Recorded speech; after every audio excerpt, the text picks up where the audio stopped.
Hello students, now we have to start our chapter that is French Revolution. ठीक है, तो अभी हमने लास्ट लेक्चर में देख लिया था कि फ्रेंच रेवोल्यूशन शुरू हो गया किस डेट पर 14 जुलाई 1789. ठीक है, तो हम क्या कर रहे थे, outbreak of the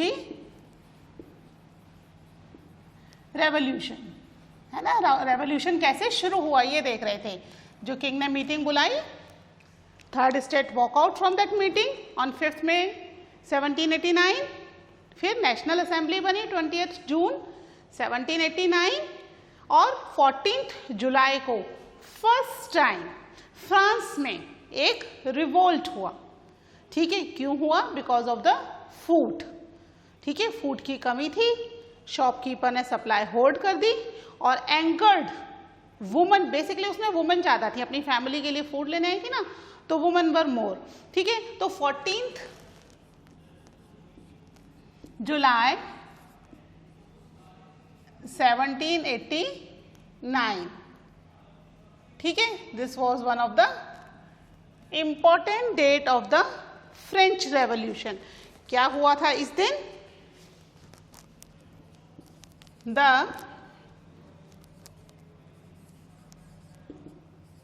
agitated crowd stormed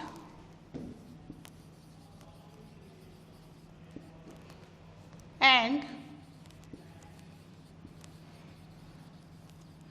destroy the Bastille. ठीक है, बेस्टाइल क्या थी? मैंने आपको कल बताया था अपने लास्ट लेक्चर में. ठीक है, बेस्टाइल को डिस्ट्रॉय कर दिया. बेस्टाइल क्या थी? It was one of the prison. ठीक है, रॉयल पावर का एक सिंबल, राजा की ताकत का एक सिंबल थी बेस्टाइल. ठीक है, बेस्टाइल किसका नाम है? It is the name of a prison, jail का नाम है. ठीक है, चारों तरफ से फोर्टिफाइड थी, अंदर जेलर्स, आर्म्स, एम्यूनेशंस थे. तो यहाँ पर ये जो एजिटेटेड क्राउड था, क्राउड को कंट्रोल करना बहुत मुश्किल होता है. ठीक है, तो इस क्राउड ने क्या किया? स्टॉर्म्ड, बहुत ज्यादा गुस्से में, they were stormed into the prison and then they destroy the Bastille. Shop को डिस्ट्रॉय कर दिया. बेस्टाइल को क्यों डिस्ट्रॉय किया? शॉप जो थी, बेकरी शॉप, उसको तो फूड के लिए करा, है ना, लेकिन बेस्टाइल को क्यों किया destroy? Because of the arms and ammunition. Humour फैल गया था कि राजा ने अपने सोल्जर्स भेजे हैं to fire on the crowd, कि क्राउड जो रिवोल्ट कर रहा है उस पर ओपन फायर कर दे. ये ह्यूमर फैल गया था. तो अपनी सेफ्टी के लिए उन्होंने पीपल्स मिलिटिया बनाई. Near about 7,000 people were there in that people's militia. And then उन्होंने क्या किया? तो उन्होंने डिस्ट्रॉय कर दी बेस्टाइल प्रिजन को, जो कि हिस्ट्री में एक बहुत ही बड़ा एग्जाम्पल है against the monarchy, royal power के अगेंस्ट लोगों का रेवोल्यूशन. यहाँ कोई लीडर नहीं है, कोई कॉन्स्पिरेसी नहीं है, लोग खुद ही कर रहे हैं. क्योंकि जो लीडर्स थे वो कहाँ बिजी हैं? They were busy in national assembly for drafting the constitution for the France, है ना. तो यहाँ पर इन्होंने गुस्से में ये काम किया और उन्होंने उस प्रिजन के कुछ स्टोन्स भी संभाल के रखे. It was a symbol of the French revolution, है ना. इसको सेल भी किया मार्केट के अंदर. ठीक है, तो यहाँ पर 14 जुलाई को first time French revolution start हो गया. ठीक है, इसमें हमारे चैप्टर जो शुरू हो रहा है, बच्चे बुक में अगर आप चैप्टर पढ़ते हो ना, तो फर्स्ट पेज के ऊपर ही बेस्टाइल प्रिजन के बारे में प्रॉपर इंफॉर्मेशन दे रखी है कि 14 जुलाई को क्या हुआ. ठीक है, फिर अंदर चैप्टर में जहां हम ये पढ़ रहे हैं आउटब्रेक ऑफ द रेवोल्यूशन, वहां चैप्टर में इसके बारे में बहुत छोटा सा इंफॉर्मेशन दे रखा है. ठीक है, तो यहाँ पर ये जो रिवोल्ट शुरू हुआ, इस रिवोल्ट को शुरू होने के बाद और भी जगह पर एजिटेशन शुरू हो गया, रेवोल्यूशन शुरू हो गया. ठीक है, बहुत सारे ह्यूमर अलग अलग जगह फैलने लग गए. क्या ह्यूमर फैल रहा था और भी जगह? कि जो राजा है वो क्या कर रहा है? वो अपने जो सोल्जर्स हैं वो ना केवल लोगों के रिवोल्ट को ख़त्म करने के लिए भेज रहा है, बल्कि वो अपने सोल्जर्स भेज रहा है कि भाई जो कंट्री के अंदर जो किसानों की फसल है खड़ी हुई उसको डिस्ट्रॉय करने के लिए। ठीक है, जो मैनर थे, मैनर मतलब जो राजा के लैंड को और उसके कैसल को, उसके जो अलग अलग जगह पर रेजिडेंसीज हैं उनको टेक केयर करते हैं। ठीक है, टैक्सेस वगैरह का हिसाब किताब रखते हैं। ये जो लोग थे उन लोगों को कि भाई वो लोग जो हैं अपने साथ लठैत ला रहे हैं, ब्रिगेड्स ऑफ द फ्यू लठैत, जो कि क्या करेंगे, उनकी जो फसल है उसको डिस्ट्रॉय करते जाएंगे। तो अब पीसेंट्स तो कहाँ से लाएंगे? यहाँ पर तो भाई बेस्टाइल जेल से इन्होंने आर्म्स एम्यूनेशन ले लिए, पीसेंट्स कहाँ से लाएंगे आर्म्स एंड एम्यूनेशन? तो फिर पीसेंट्स ने उनके पास जो भी फार्मिंग के इक्विपमेंट्स थे, है ना, कुदाल, फावड़ा, what ever the equipments they have of the farming, वो सब लेकर के अपने सुरक्षा के लिए तैयार हो गए। और इवन जो कि वहाँ पर मैनोर थे उनके घर, और साथ में शैटोज जो थे, शैटोज क्या है, दैट वाज द कैसल। ठीक है, कैसल है राजा के रेजिडेंस के और नोबल पर्सन के। तो उन शैटोज को भी उन्होंने डिस्ट्रॉय करना शुरू कर दिया, जितने भी मैनोरियल ड्यूज थे। ठीक है, मैनोरियल ड्यूज मतलब किसी ने टैक्स कम दिया है, किसी का टैक्स पेंडिंग है, इस तरीके के पूरे मैनोरियल ड्यूज का पूरा एक डाटा बना हुआ था। वो सारे मैनोरियल ड्यूज को डिस्ट्रॉय कर दिया, राजा का कैसल जो था वो डिस्ट्रॉय कर दिया। ठीक है, इस तरीके से लोग बहुत ज़्यादा गुस्से में यहाँ पर रिवोल्ट करना शुरू कर दिया 14 जुलाई के बाद में। ठीक है, अब ऐसे में नेशनल असेंबली अपने वर्क पर कॉन्सेंट्रेट नहीं कर सकती थी। ठीक है, तो यहाँ पर नेशनल असेंबली ने क्या किया, लुइस 16 को प्रेशराइज किया कि he has to accorded the national assembly. और लुइस 16 भी क्या करता, इतने सारे लोग एजिटेशन कर रहे हैं, रिवोल्ट शुरू हो रहा है इतने लार्ज स्केल पे, then he has to accept the recognition of the national assembly, कि भाई नेशनल असेंबली जो है वो एक रिकॉग्नाइज्ड इंस्टीट्यूशंस है और वो जो भी काम करेगी या जो भी कॉन्स्टिट्यूशन ड्राफ्ट करेगी उसको एक्सेप्ट किया जाएगा। तो यहाँ पर 4 अगस्त, वापस एक इंपॉर्टेंट डेट आ गई अपने पास, 4 अगस्त 1789। ठीक है, यहाँ पर क्या किया, द असेंबली पास्ड, कौन सी असेंबली, नेशनल असेंबली, है ना, the assembly passed a decree, decree मतलब एक तरीके से रूल या एक तरीके का लॉ, डिक्री, ठीक है, एबोलाइशिंग द, एबोलाइश करना मतलब हटा देना, ठीक है, abolishing the feudal system. Feudal system मतलब जो राजा का सिस्टम था, शाही सिस्टम, है ना, उसके लिए।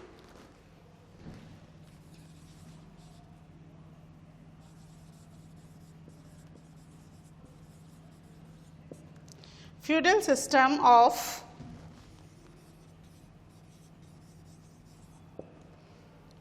obligations and taxes। ठीक है, मतलब क्या हुआ कि जो भी उनके ऑब्लिगेशन और टैक्सेस के रूल्स रेगुलेशंस थे उसको खत्म कर दिया गया, हटा दिया गया। ठीक है, अब क्या होगा, कंट्री में everyone has to pay taxes. Special जो प्रिविलेजेस दिए गए थे नोबल्स एंड क्लेरिजीज को, वो सारे स्पेशल प्रिविलेजेस हटा दिए गए। सबसे पहले क्लेरिजीज, क्लेरिजीज तो क्या कर रहे थे, जो किंग है वो भी उनको लैंड ग्रांट कर रहा था और वो टैक्स भी ले रहे थे, याद है क्या था, तेथीथ। ठीक है, तेथीज वॉज द टैक्स, यानी जितने भी फार्मर्स हैं उनकी क्रॉप का 1/10 part they have to give to the church. ठीक है, तो सबसे पहले ये टैक्स को हटाया गया कि कोई भी पीसेंट यहाँ पर कोई भी क्लेरिजीज को टैक्स पे नहीं करेगा। तैथी टैक्स जो था दैट वाज रिमूव्ड। ठीक है, सेकेंडली अब क्लैरिजीज के पास जो इतनी प्रॉपर्टी थी, बहुत बड़ी बड़ी लैंड्स ग्रांट की हुई थी किंग ने चर्च के लिए, तो वो सारी लैंड उन्होंने कॉन्फिस्केट कर ली। कॉन्फिस्केट करना मतलब अपने कंट्रोल में लेना। क्लैरिजीज से नेशनल असेंबली ने अपने कंट्रोल में ले ली और उस लैंड की इनकम से ही जो टैक्स लिया हुआ था किंग ने, कितना टैक्स था? 2 बिलियन लिब्रे, हमने पढ़ा था ना। वो पूरा टैक्स उस क्लैरिजीज की लैंड की इनकम से ही पे हो गया। ठीक है, तो राजा का एक कर्ज तो खत्म हो गया। ठीक है ना, अब तो ट्रेजरी ही खाली है। एटलीस्ट अब उन्हें इंटरेस्ट और दूसरे जो डेप्ट थे वो देने नहीं हैं। ठीक है, तो यहाँ पर क्लैरिजीज की पूरी प्रॉपर्टी को कॉन्फिस्केट करके राजा का सारा कर्जा उतार दिया गया। ठीक है, अंडरस्टूड। तो यहाँ पर ये 2 डेट्स और इम्पोर्टेंट हैं, यानी आउटब्रेक ऑफ रेवोल्यूशन में सबसे पहले क्या हो गया? 4 मई को असेंबली ने वॉकआउट किया, 20 मई को नेशनल असेंबली बनी, 14 जुलाई को फ्रेंच रेवोल्यूशन शुरू हुआ और 4 अगस्त को फ्यूडल सिस्टम को खत्म कर दिया गया और नेशनल असेंबली को रिकॉग्नाइज कर दिया गया। ठीक है, फ्यूडल सिस्टम को खत्म करते ही जो स्पेशल टैक्सेस थे भाई, डायरेक्ट टैक्स जो था टैली, वो तो स्टेट ले रहा था। ठीक है, वो कंटिन्यू रहा, लेकिन चर्च का टैक्स यहाँ पर हटा दिया। And now everyone has to pay taxes. जो ऑब्लिगेशंस दिए गए थे, स्पेशल फैसिलिटीज दिए गए थे, स्पेशल टैक्सेस लगाए गए थे, वो सब हटा दिए गए। एक सिंगल टैक्स रहेगा, एवरीवन हैज टू पे द सिंगल टैक्स। और चर्च की पूरी लैंड से जो राजा का कर्जा था वो कंप्लीट हो गया। ठीक है, राजा अब क्या हो गया? किसी भी तरह के कर्जे से फ्री हो गया, कोई भी इंटरेस्ट या कोई भी डेब्ट उसके ऊपर नहीं बचा हुआ है। ठीक है, एक बार इसको नोट डाउन कर लो, फिर हम देखते हैं किस तरीके से फ्रांस जो है वो कॉन्स्टिट्यूशनल मोनार्क में कन्वर्ट हुआ। ओके,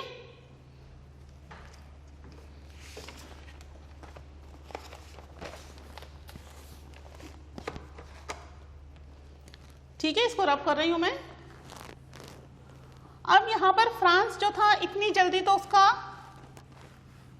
कॉन्स्टिट्यूशन नहीं बनेगा। 1789 में रिवोल्ट तो हुआ, लेकिन कॉन्स्टिट्यूशन बनने में थोड़ा टाइम लगा, है ना। कॉन्स्टिट्यूशन बनकर तैयार हुआ 1791 में। ठीक है, तभी तुरंत कॉन्स्टिट्यूशन नहीं बन गया। ठीक है, रिवोल्ट तो हुआ, नेशनल असेंबली को रिकॉग्नाइज कर दिया गया, क्योंकि राजा प्रेशराइज था। अगर वो मना करता तो हो सकता है लोग उसको मार देते या जेल में डाल देते, कुछ भी कर सकते थे। लोग बहुत गुस्से में थे, तो राजा ने यहाँ पर नेशनल असेंबली को रिकॉग्नाइज कर दिया। तो अब क्योंकि नेशनल असेंबली रिकॉग्नाइज है, तो उसके द्वारा बनाया गया कॉन्स्टिट्यूशन भी रिकॉग्नाइज होगा। ठीक है, तो यहाँ पर फ्रांस जो था 1791 में कॉन्स्टिट्यूशनल मोनार्क में कन्वर्ट हुआ। ठीक है, कैसे हुआ, वहाँ क्या रूल्स रेगुलेशंस थे वो हम देखते हैं। ठीक है, France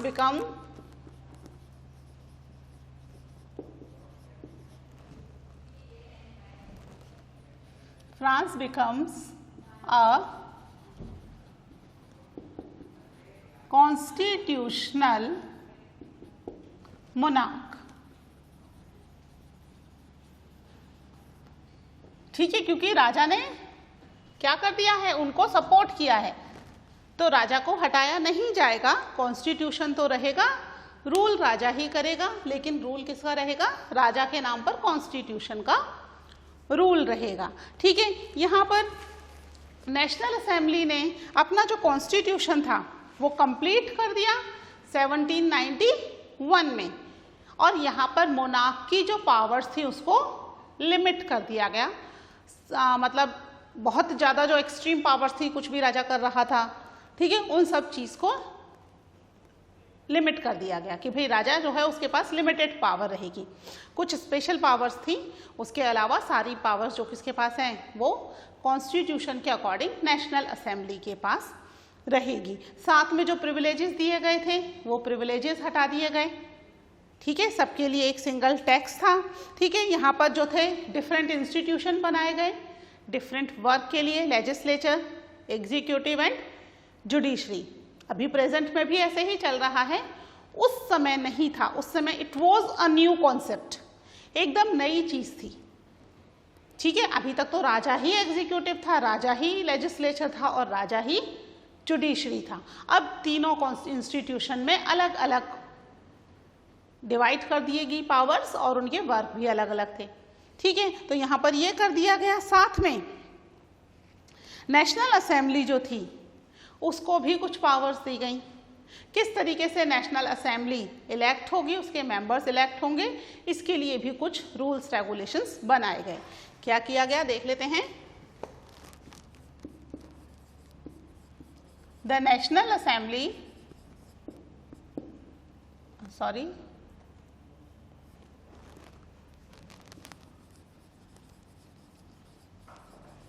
completed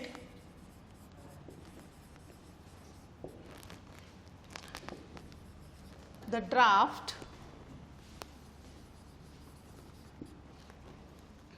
of the Constitution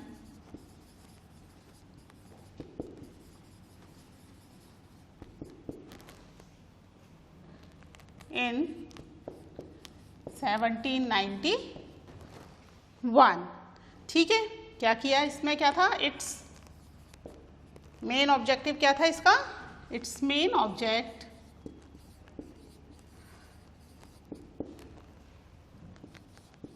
was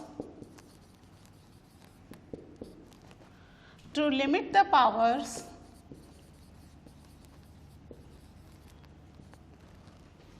of the monarch।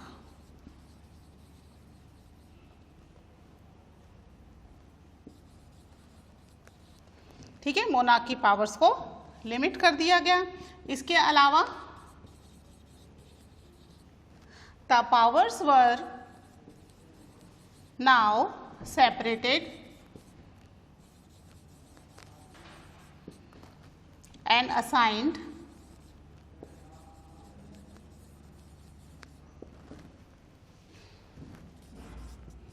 To the different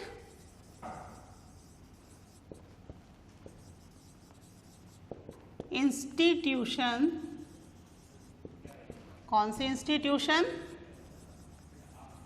the legislature, और कौन सा था, the executive and the judiciary.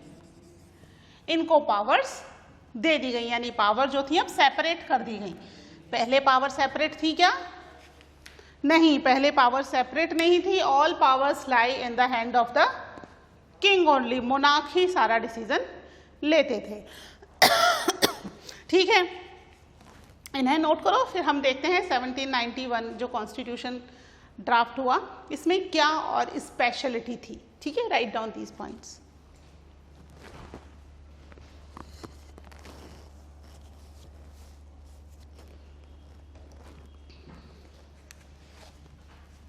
ठीक है, मैं इनको रब कर रही हूं। इसके अलावा यहां पर क्या कर दिया गया, जो सिटीजन्स थे उन्हें भी एक्टिव सिटीजन और पैसिव सिटीजन में कन्वर्ट कर दिया गया। हर एक व्यक्ति को राइट्स तो दिए गए लेकिन पावर नहीं दी गई। There is a difference between right and power. हम सबके पास राइट्स हैं लेकिन पावर्स हमारे चूज किए गए रिप्रेजेंटेटिव्स के पास हैं, हमारे पास पावर्स नहीं हैं। हमारे पास राइट्स हैं। हमारे पास पावर कब आती है, जब हम अपना वोट कास्ट करते हैं, उस समय हमारे पास पावर होती है to cast our vote, to choose the government. ठीक है, इस समय हमारे पास पावर्स हैं नहीं, हमारे पास राइट्स हैं लेकिन पावर्स नहीं है। ऐसे ही यहाँ पर भी हर एक व्यक्ति को राइट्स तो दिए गए फ्रांस में, लेकिन पावर्स किनके पास होगी, उन लोगों को कैटेगराइज कर दिया गया है ना। हमारे यहाँ पर कोई भी व्यक्ति पावरफुल हो सकता है, जो भी इलेक्शन में खड़ा होगा, हर एक के पास राइट है to be a contestant in the election. ठीक है, जो जीत जाएगा उसके पास पावर है। पर वहां पर इलेक्शन में खड़े होने के लिए भी प्रॉपर रूल्स रेगुलेशन बना दिए गए। हर एक व्यक्ति इलेक्शन में एज अ कंटेस्टेंट नहीं खड़ा हो सकता था। ठीक है, उसके लिए प्रॉपर रूल्स बना दिए गए। ठीक है। इसके अलावा बाकी लोग जो थे एक्टिव सिटीजन और पैसिव सिटीजन में डिवाइड हो गए। ठीक है, देखिए द कॉन्स्टिट्यूशन, अब जो सबसे ज्यादा पावरफुल इंस्टीट्यूशन है वो कौन सा है यहाँ पर, दैट वाज नेशनल असेंबली। ठीक है, द कॉन्स्टिट्यूशन of 1791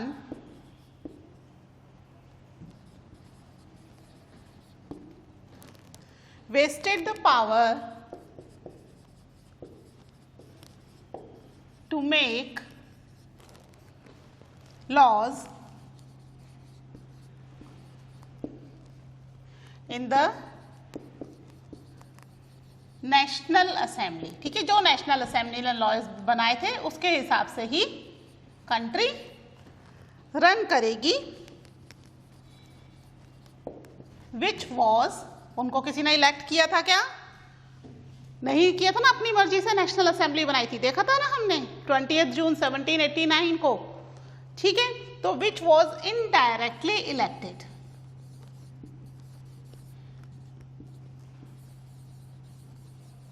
ठीक है, उन्हें लोगों ने चूज करके नहीं भेजा था कि जाओ और हमारे लिए लॉज बनाओ, उन्होंने अपने आप नेशनल असेंबली बनाई थी और अपने आप ही यहाँ पर उन्होंने कॉन्स्टिट्यूशन बनाया है।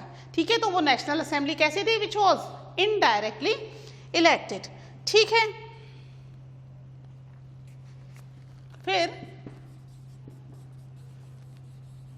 The national assembly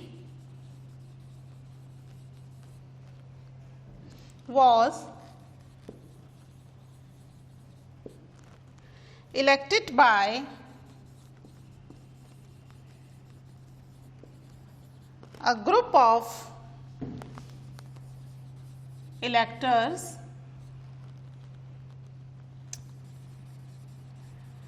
which was chosen by active citizens. ठीक है, अब जो असेंबली बनेगी, अब तो बन गई नेशनल असेंबली, अब जो असेंबली बनेगी उसके मेंबर्स को अब कौन चूज करेगा, तो यहाँ पर अ ग्रुप ऑफ इलेक्टर्स होंगे जो उन्हें चूज करेंगे। उन ग्रुप ऑफ इलेक्टर्स को क्या नाम दिया गया, एक्टिव सिटीजन्स। ठीक है, एक्टिव सिटीजन्स कौन होंगे,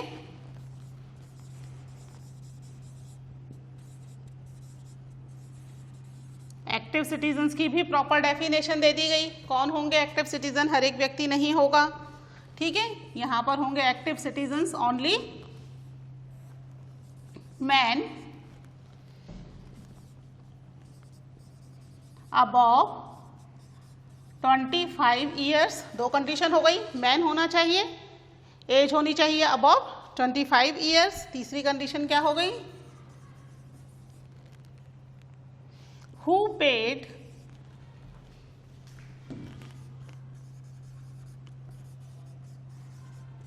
taxes equal to at least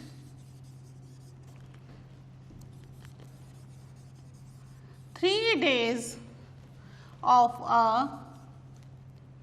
laborer wages। ठीक है, लेबरर्स। ठीक है, जितना एक लेबर 3 दिन में अर्न करती है उसके हिसाब से, 3 दिन के लेबर वेजेस के हिसाब से क्या होनी चाहिए उसकी, इतना कम से कम वो इनकम टैक्स पे करता हो। ठीक है, फिर अब पैसिव सिटीजन्स कौन हैं, अब जो बच गए वो पैसिव सिटीजन्स हैं। अब बचे हुए the remaining man and all women. Women को कोई राइट नहीं मिला है। ठीक है, क्लास्ड एज पैसिव सिटीजन्स। समझ में आई बात। ठीक है, कंट्री के अंदर टैक्स पे करने वाले 28 मिलियन पॉपुलेशन में से केवल 4 मिलियन पॉपुलेशन ऐसी थी जो कि टैक्स पे कर रही थी, बाकी के लोग किस में चले गए? रिमेनिंग मैन जो टैक्स पे नहीं कर रहे, वुमन तो सारी ही, प्लस चिल्ड्रंस। ठीक है, ये सब क्या हो गए? पैसिव सिटीजन्स हो गए, यानी राइट किनको मिला? Only to the active citizens. ठीक है, this is the points of the constitution of 1791। ठीक है, कुछ और पॉइंट्स हैं इसके, कुछ और राइट्स हैं, that we will discuss in the next lecture. ठीक है, till now take care, bye.